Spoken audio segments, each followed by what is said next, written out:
நீ ஜெபித்தால் போதும், கர்த்தர் உனக்கு ஏராளமான நன்மைகளை கர்த்தர் கொடுப்பார். இன்றைக்கி அநேகர் ஜெபிக்காததுனால தான் ஒன்றுமே பெற்றுக்கொள்றதில்ல. போய் அடுத்தவங்கள்ட்ட போய் நிற்கிறது, கையை நீட்டுறது, கேட்குறது.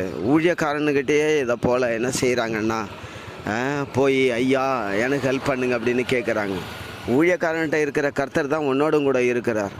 அவரோடு கூட இருந்து செய்கிற காரியம், கர்த்தர் செய்கிற காரியம் உன்னோடு கூட இருந்து கர்த்தர் செய்ய மாட்டாரா? விசுவாசிக்கிறவன் பதறான், விசுவாசித்தால் தேவனுடைய மகிமையை காண்பாய். நீயும் அநேக ஜாதிகளுக்கு கடன் கொடுப்பாய், நீயும் கடன் வாங்காது இருப்பாய்ன்னு ஆண்டவர் சொல்லியிருக்கிறாரு. அப்போ உன்னிடத்தில் இருந்த விசுவாசம் எங்கே போச்சு?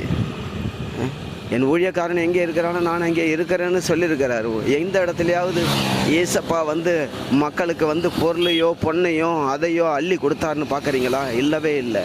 அவர் என்ன செஞ்சார்? ஜெபித்தார்.